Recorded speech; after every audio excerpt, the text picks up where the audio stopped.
I know you guys are used to me making videos that are pretty funny and interesting, but this is gonna be more of a serious video. I'm not gonna be making any jokes because this is a serious situation. It did happen a long time ago. It did happen in 2011, but Somalis in Britain are still doing things like this, even though they know that it's wrong, they say, "Oh, ilahi wa ilahi ja'alaha Quran kaas ka barana."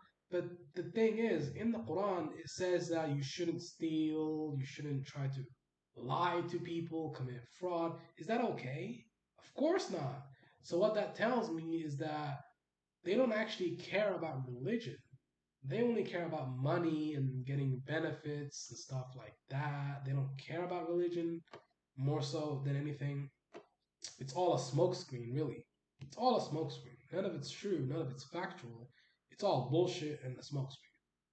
But let's see the irony in this statement. She says, "Land of easy money."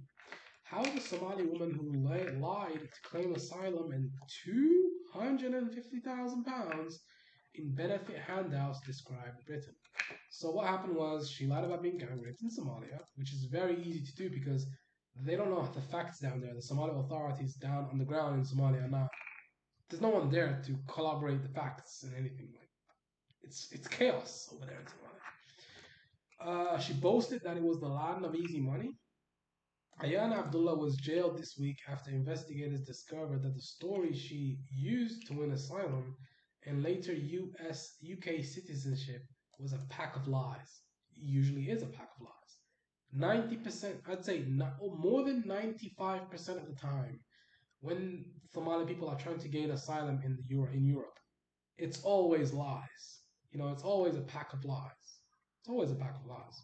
Like they tell the authorities, like they tell them deliberately that they are from a certain area in Somalia that the authorities in that country know is dangerous so that they can be eligible for asylum. Like they figure all this stuff out before they go to the country. Some of them get caught out, but now the Daily Mail can reveal the full scale of her fraud and how easily she was able to milk the benefits system for years. She used a fake name. That's primarily what a lot of people do in Somalia. They use fake names when they come to Europe to gain money with two different identities. That's not that smart because you can be figured out. But living in Gothenburg, when the authorities insisted immigrants learn Swedish if they wanted to continue to claim handouts, so she didn't want to learn Swedish. So she said, "Oh, that's too hard. Let me just move up. Let me just move to England because that place is easy to get money." She says she couldn't be bothered and moved to England where she knew it would be far easier to collect benefits. Oh, ani marabina barto qurunkaas waxaas marabina barto waxaas ani maxaa ii keen waxaas maxaa ii keen ani waxaa bara karaa wax kalaa bara karaa waxaas maxaa baranaa soomaaligayga ii fiican. That's how they talk. Seriously, I'm not exaggerating. And that means, oh, why do I care about the customs and the culture of the country that I'm coming to? I know Somali, that's enough for me. I would prefer to keep my culture and whatever, blah, blah, blah, blah, blah. She told her friend she couldn't be bothered and moved to England where she knew it would be far easier to collect benefits. She obviously made up a story, lied, which is primarily what these people do. She couldn't be bothered to learn another language. Instead, she decided to move to England. Between June 2004 and May 2010, she was living in Neasden, northwest London, claiming £261,000 in handouts. She lied about being gang raped. Think about that for a second. Like, that's insane. That's crazy. Like, you lied about being gang raped? Imagine the people that actually have been raped in the world. You're making a mockery out of those people because you're lying about your specific situation. Lying about rape is a big deal because you're lying. Not just that you're lying, but it's such a heinous crime that you're lying about. There's when you lie, there's levels to lying.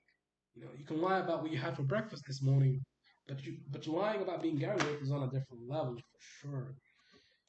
Friends and neighbors in London and Sweden said the only man who ever visited her flat was husband Aiden, but in Sweden she registered herself as having married a 41-year-old named Hassan Mohammed Osman. Abdullah was exposed when she fell out with some members of her family who revealed her fraud to the authorities. A former friend said she was very secretive. I never saw her with her husband in 6 years. She changed her mobile phone number every day.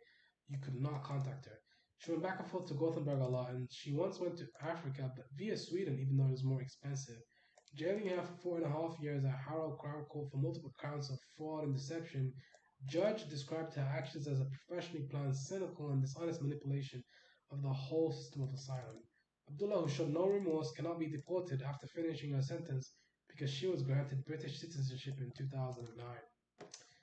Yeah, she's crazy, you know?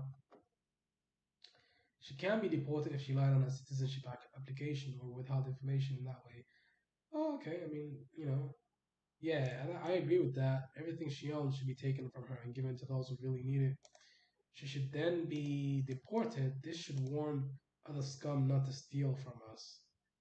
I mean, I can't say that that commenter is wrong because, a lot of them do that. A lot of people do this. They steal money from the authorities, think it's easy money. They don't want to work. They want to sit around and claim benefits all day. That's all they want to do. So that's why the sentiment is so like, I mean, the country, when a country is like this, so chaotic, how are you going to expect citizens from that country to be law-abiding citizens? It's kind of stupid, right? It doesn't really make a lot of sense.